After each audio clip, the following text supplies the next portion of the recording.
Picture this. It's 1995 in Atlanta, Georgia. A 26-year-old man sits alone in his beat-up Honda Civic. The windows are fogged from his breathing. Fast food wrappers litter the floor. In the back seat lies a crumpled play script titled, "I Know I've Been Changed." This car has been his home for 3 months now. His name is Tyler Perry, and right now he's questioning everything. The play script behind him represents his life savings. Every dollar he earned working dead-end jobs, every penny he borrowed from family and friends, all of it poured into a theatrical production that failed spectacularly. Empty theatres, harsh reviews, financial ruin. Everyone he trusted has given him the same advice. His mother, his friends, even strangers who heard his story. Give it up, Tyler. Get a real job. Stop chasing this impossible dream. But here's the question that haunts millions of people every single day. What would you do if everyone you trusted told you your biggest dream was impossible? What if pursuing that dream cost you your home, your money, and nearly your sanity? Most people would quit. Most people would listen to the voices of reason. But what happens when you refuse to listen? This is the story of how Tyler Perry went from sleeping in his car to becoming the first black billionaire in entertainment history. But this isn't a fairy tale about overnight success. This is about 6 years of hell that almost destroyed him before he changed everything. By the time you finish this story, you'll understand why sometimes the worst advice comes from people who love you most. You'll learn why betting everything on yourself might be the only way to discover what you're truly capable of. And you'll see how the most devastating failures can become the foundation for extraordinary success. Because in 1997, Tyler had failed so many times that his own mother begged him to get a real job. He had one choice left: try one more time, or accept that everyone was right about him. What happens next will challenge everything you think you know about failure, persistence, and the price of believing in yourself when no one else will. But to understand how Tyler Perry reached this breaking point, we need to go back to the beginning, back to New Orleans, where a young boy named Emmett Perry Jr. was learning lessons that would shape his entire future. Tyler Perry's childhood wasn't just difficult, it was a blueprint for failure. Born Emmett Perry Jr. in New Orleans in 1969, he suffered brutal physical abuse from his father and sexual abuse from multiple adults before age 10. The trauma ran so deep that by 16 he legally changed his name to Tyler, desperate to escape his father's shadow and everything it represented. His father, Emmett Perry Sr., was a carpenter with a violent temper and impossible standards. Nothing Tyler did was ever good enough. Every mistake brought punishment. Every sign of creativity or sensitivity triggered rage. The message was clear. Dreams were for fools. Survival meant keeping your head down and accepting whatever life gave you. The abuse extended beyond his home. Trusted adults in his community violated that trust in ways that left permanent scars. By his early teens, Tyler was carrying trauma that would take decades to process. He learned to hide his pain, to present a normal face to the world while darkness consumed him from within. School became another battleground. Tyler struggled to focus on academics while battling depression and memories that haunted every waking moment. Teachers saw a troubled kid heading nowhere. Classmates saw an easy target. Nobody recognized the creative mind slowly suffocating under layers of pain and self-doubt. At 16, Tyler dropped out of high school entirely. The educational system had failed him, just like everything else in his young life. He drifted into a series of dead-end jobs, construction work like his father, retail positions that paid minimum wage, office jobs that felt like prison sentences. For years, Tyler moved from one meaningless position to another, living paycheck to paycheck, wondering if this empty existence was all life had to offer. He was 22 years old in 1991, working another soul-crushing office job in New Orleans, when something changed his life forever. During a break, Tyler was watching television when an episode of Oprah came on. The topic was journaling and therapeutic writing. Oprah discussed how writing about traumatic experiences could help people process pain and begin healing. That single television episode planted a seed in Tyler's mind that would eventually grow into an empire. Writing became Tyler's lifeline. Every night after work, he would pour his memories onto paper. The abuse, the pain, the slow journey toward understanding and forgiveness. For the first time in his life, Tyler had found a way to process experiences that had been eating him alive from the inside. The therapeutic discovery was profound. Writing gave him power over his past. It transformed him from victim to survivor, from passive sufferer to active participant in his own healing. But Tyler wasn't content to keep this healing process private. In 1992, Tyler made the decision that would define the next 6 years of his life. He would turn his therapeutic writing into a stage production called I Know I've Been Changed, a play about healing, redemption, and the power of faith to overcome trauma. This was no small undertaking in the entertainment landscape of 1992. The industry had very specific ideas about what black stories should look like. Comedy was acceptable within certain boundaries. Drama was fine if it didn't make white audiences uncomfortable. But Tyler's vision was something entirely different. Deeply religious, southern, raw, dealing with trauma and healing in ways that made industry executives nervous. His stories were exactly what Hollywood called too black for mainstream success, too specific, too intense, too rooted in experiences that mainstream America preferred to ignore. Industry experts told him he was making a massive mistake. They said he should write something safer, something more commercial. But Tyler had spent his entire life listening to people tell him what was impossible, and for the first time, he decided not to listen. Phase 1. The first crash. The year is 1992. Tyler Perry stands in an empty theater in Atlanta, holding a contract that will change everything. He has just committed every dollar he owns to producing I Know I've Been Changed. The theater owner looks skeptical. The few actors he's hired seem uncertain. But Tyler believes with every fibre of his being that somewhere out there, people need to hear this story. He pours his life savings into the production, every dollar from his dead-end jobs, every penny he can scrape together. He rents the theatre, hires actors, creates costumes, handles marketing. He isn't just the writer and star, he is everything. Producer, director, marketing department and janitor, all rolled into one desperate dreamer. The rehearsals are chaotic. Professional actors question his inexperience. The script deals with heavy themes of abuse and redemption that make everyone uncomfortable. Tyler rewrites scenes constantly, trying to find the right balance between honesty and entertainment. But he pushes forward, driven by the belief that his story can help someone heal. Opening night arrives like a judgment day. Tyler stands backstage, heart pounding as the curtain rises on his first professional production. The theatre holds 300 people. 47 show up. The performance is rough around the edges. Actors forget lines. Technical cues go wrong. The audience sits in uncomfortable silence during the heaviest moments. When the final curtain falls, the applause is polite but brief. Tyler knows immediately that something is terribly wrong. The reviews are brutal when they come at all. Critics dismiss the play as amateur and too niche. Within 2 weeks, Tyler realizes he is watching his dream crumble in real time. Behind the scenes, the reality is even harsher. Tyler sleeps in the theatre some nights because he cannot afford a hotel room. He eats 1 meal a day, stretching every dollar until it screams. Credit cards are maxed out. Debt collectors start calling. The actors whisper about whether they will get paid. After the final performance closes to a half-empty theatre, Tyler sits alone on the stage. The lights are dimmed, the costumes are packed away, everyone else has gone home. He has 2 choices: accept that everyone was right about him, or believe that somewhere out there people still need this story.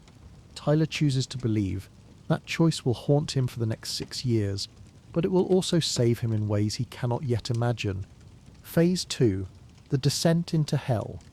From 1992 to 1998, Tyler repeats the same devastating cycle 6 times. He rewrites the play, convinced he can fix whatever went wrong. He finds new funding by borrowing from family and maxing out more credit cards. He produces it again in different theatres across Atlanta, and he watches it fail again, each time more spectacularly than the last. The pattern becomes predictable and heartbreaking. Tyler spends months preparing, weeks rehearsing, and days performing to nearly empty theatres. He loses every dollar invested. He promises himself this was the last time. Then he starts the process all over again, certain that the next version will be different. By 1994, the financial destruction is complete. Tyler is living in his Honda Civic, Not occasionally when money gets tight. For months at a time, he parks in different locations around Atlanta to avoid attracting attention. Gas station bathrooms become his washroom. Fast food restaurants become his office where he rewrites scripts on napkins. The homelessness is not romantic or inspiring. It is humiliating and exhausting. Tyler wakes up stiff and sore every morning. He tries to maintain dignity by staying clean and presentable, but it becomes harder each day.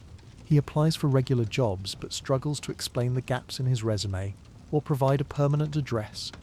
During the coldest nights, Tyler calls his mother from payphones, crying and begging for help. She sends small amounts of money when she can, but always with the same message: "Baby, it's time to give up and get a real job. This dream is killing you." Every theatre owner who gives Tyler a chance loses money on the deal.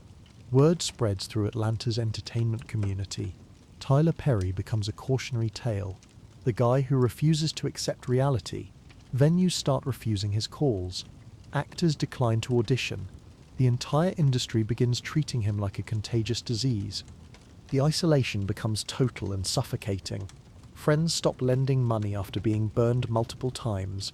Family members stop taking his calls.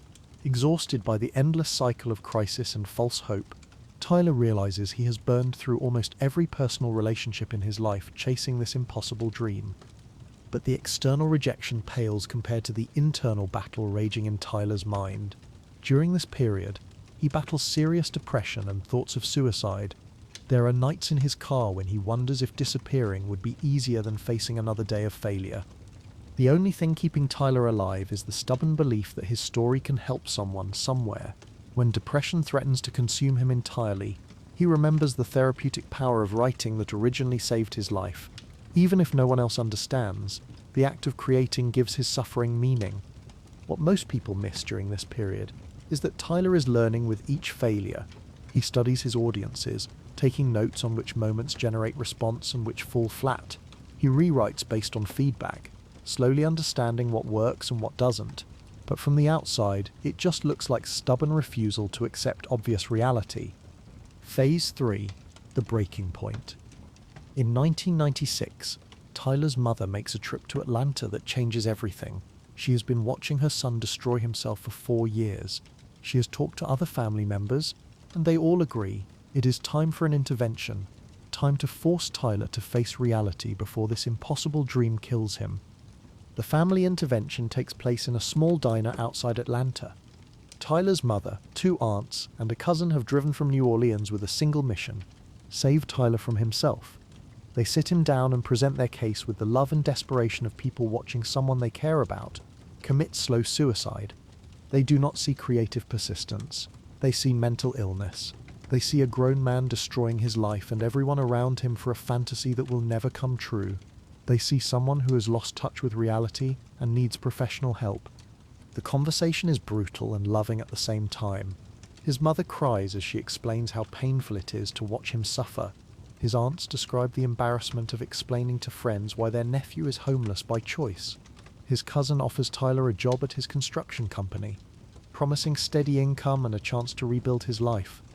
Tyler sits in stunned silence as the people who love him most systematically dismantle his dream. Every argument they make is logical.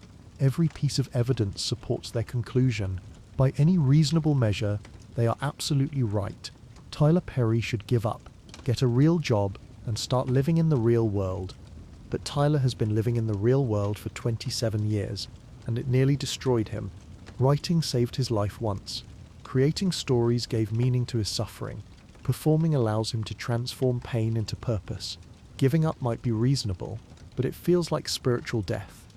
The intervention ends with ultimately terms and tears. His family makes it clear that continuing this path means losing their support entirely.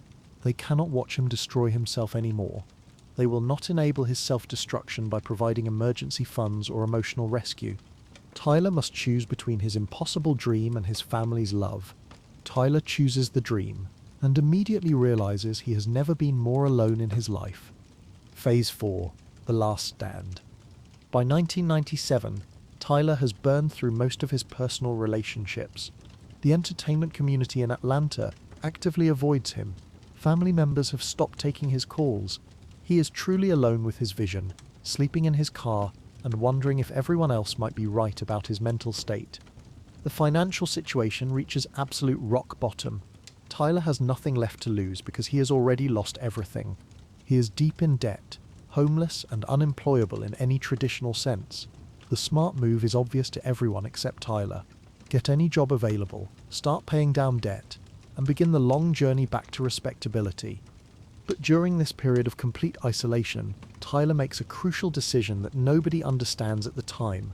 Instead of trying to appeal to mainstream critics or traditional theatre audiences, he starts studying a different community entirely, the Black church network across the South. Tyler begins spending time in black churches throughout Georgia, Alabama, and Mississippi. He listens to testimonies during service. He observes how people respond to stories of redemption and healing. He pays attention to the language, the rhythms, the emotional beats that generate authentic response. What Tyler discovers changes everything, though it takes months for him to understand the implications. His stories are not too black for mainstream success. They are exactly what an underserved audience desperately needs. The Black church community is hungry for entertainment that deals honestly with trauma while offering hope and redemption. The mainstream entertainment industry has been ignoring millions of potential customers who share Tyler's background and experiences. They want stories that acknowledge their pain, but point toward healing. They want characters who look like them facing challenges they understand. They want hope grounded in faith rather than fantasy. During late 1997, while still living in his car, Tyler rewrites I Know I've Been Changed one final time, but this version is different from all the others. He has stopped trying to make it acceptable to mainstream critics and focused entirely on serving the audience he now understands. The new script is more direct about faith and spirituality. It uses language and references that will resonate with church communities. It deals more explicitly with issues of abuse, addiction, and family dysfunction. It offers redemption through spiritual transformation rather than therapy or social work. As 1997 turns into 1998, Tyler faces his final decision point. He has found one last potential investor, a church leader who believes in the message even if he questions the messenger. This is it. One more production, or complete surrender to the reality everyone else has been preaching for 6 years. Tyler knows this is his last chance. His credit is destroyed. His relationships are finished. His reputation is ruined. If this final production fails, there will be no 7th attempt. He will finally have to accept that everyone was right about him from the beginning. But Tyler also knows something nobody else understands yet. He has finally figured out who his real audience is, and he is about to discover just how large and hungry that audience has been waiting for someone exactly like him. The year is 1998. Tyler Perry approaches his final production with a strategy nobody has seen before. Instead of booking traditional theatres that cater to mainstream audiences, he targets churches and community centres throughout the South. Instead of seeking mainstream media coverage, he uses church networks and word-of-mouth marketing within faith communities. This is not desperation. This is calculated strategy born from 6 years of painful education. Tyler has learned that the Black church community represents a massive underserved market.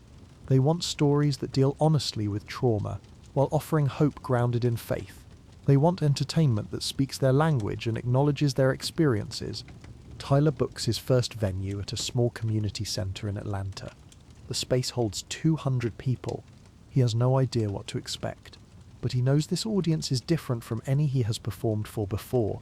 These people understand abuse, addiction, and family dysfunction. They believe in redemption through spiritual transformation. Opening night arrives with none of the fanfare of previous productions. No critics are invited, no industry professionals attend. Tyler stands backstage in a cramped community centre, wearing a costume he sewed himself, preparing to perform for an audience that might finally understand what he has been trying to say. The curtain rises on I Know I've Been Changed, but this version is unlike anything Tyler has performed before. The dialogue is more direct about faith and spirituality. The characters speak with authentic voices from the Black church community. The story acknowledges real pain while pointing toward genuine hope.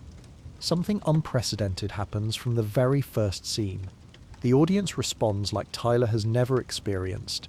They talk back to the characters, they shout encouragement during difficult moments. They cry openly during scenes of healing and redemption.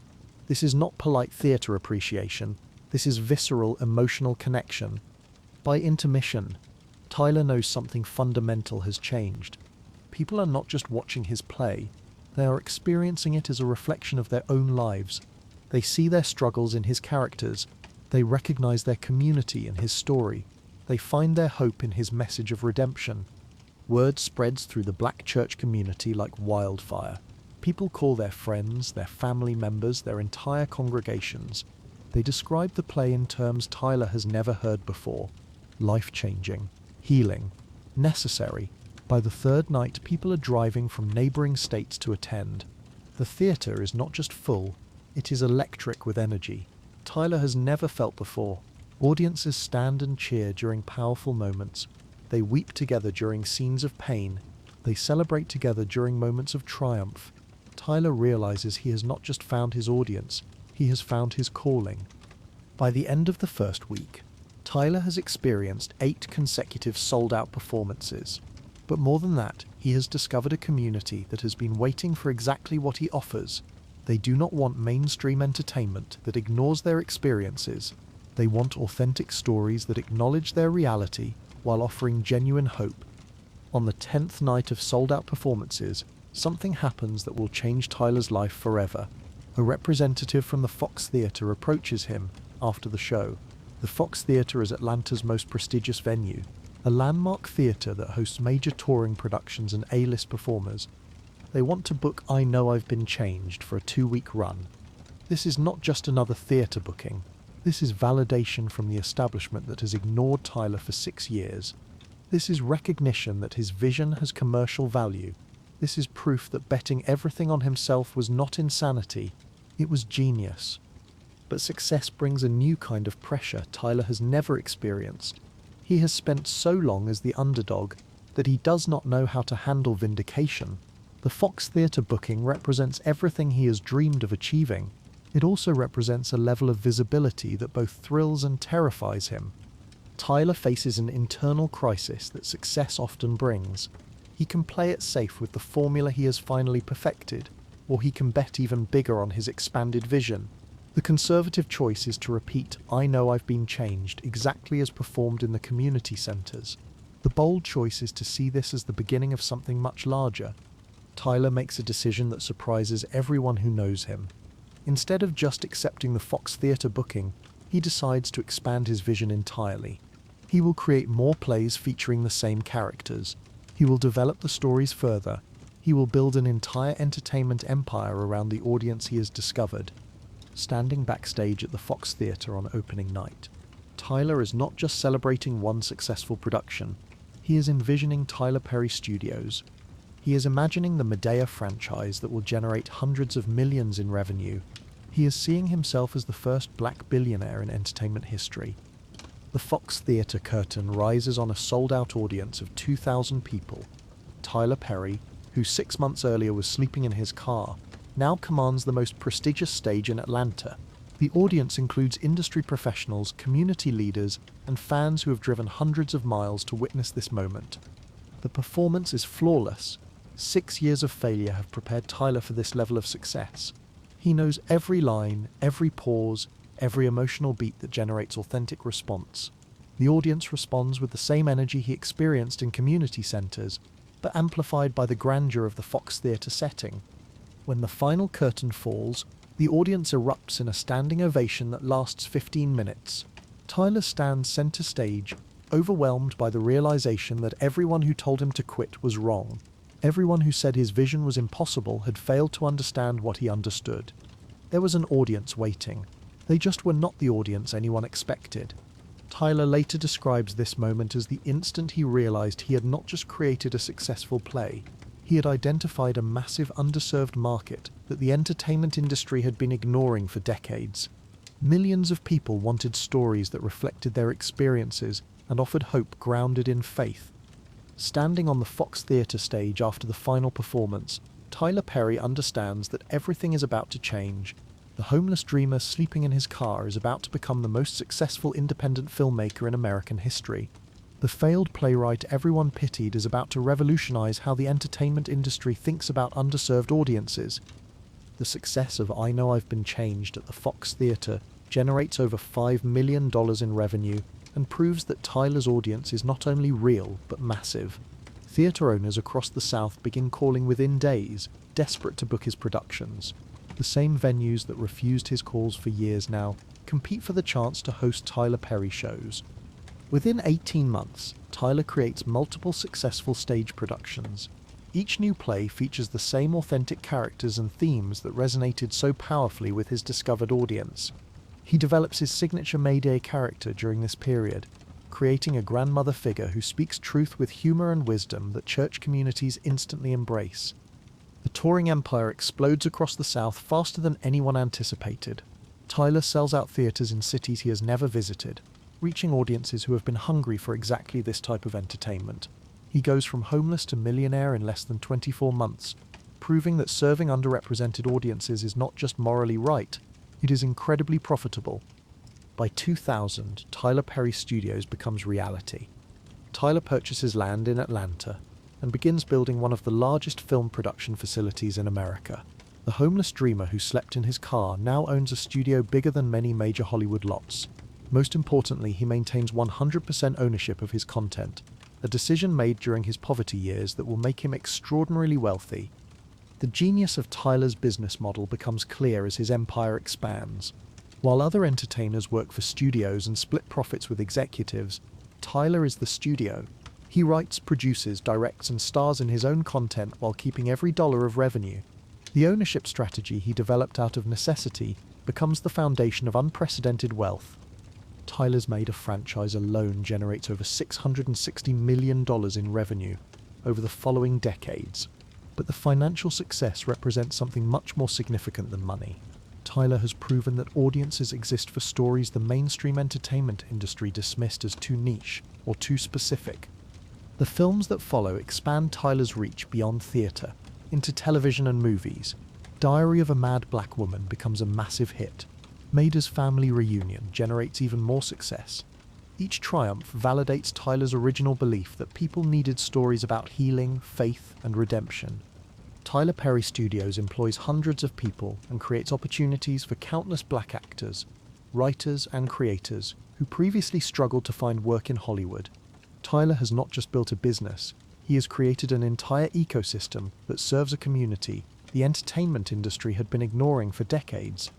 Perhaps most remarkably, Tyler uses his success to heal the relationships damaged during his years of struggle. He pays off his mother's mortgage and ensures she never has to worry about money again. He reconciles with family members who begged him to quit, proving that sometimes persistence pays off in ways nobody can predict. Today, Tyler Perry is worth over $1 billion. He owns Tyler Perry Studios, one of the largest film production facilities in America. He has created television shows, movies, and stage productions that have reached millions of people. He is the first African American to own a major film studio outright. But the financial success tells only part of Tyler's story. He has also become a philanthropist who uses his wealth to support education, disaster relief, and community development. The homeless man who once could not afford food now gives millions to help others facing similar struggles. Tyler Perry's journey reveals several crucial insights about betting everything on yourself. First, the people who love you most will often give you the worst advice because they are motivated by fear rather than possibility. They see the risks more clearly than the potential rewards because love makes them want to protect you from pain. Second, failure is not the opposite of success. It is research for success. Tyler's 6 years of devastating failures taught him everything he needed to know about his audience, his craft, and his message. Without those failures, he never would have discovered the community that made his success possible. Third, sometimes the market you are meant to serve is not the mainstream market everyone else is chasing. Tyler succeeded by finding an underserved audience rather than competing for the attention of oversaturated demographics. His rejection by mainstream critics forced him to discover a much larger and more loyal community. Fourth, maintaining ownership of your vision is crucial for long-term success. Tyler's decision to fund his own productions and retain complete creative control seemed foolish when he was sleeping in his car. but that choice is exactly why he became a billionaire rather than just another successful entertainer working for other people's companies. Tyler Perry's story demonstrates that when everyone tells you your vision is impossible, they might be revealing more about their limitations than yours. His transformation from homeless dreamer to entertainment mogul shows that betting everything on yourself when nobody else believes is not always a gamble. Sometimes it is the only way to discover what you are truly capable of creating when fear does not limit your possibilities. The man who once sat in his car questioning everything now owns an empire built on the foundation of refusing to quit when quitting made perfect sense to everyone else. Tyler Perry bet everything on himself and discovered that sometimes the most impossible dreams are actually inevitable once you find the courage to pursue them completely.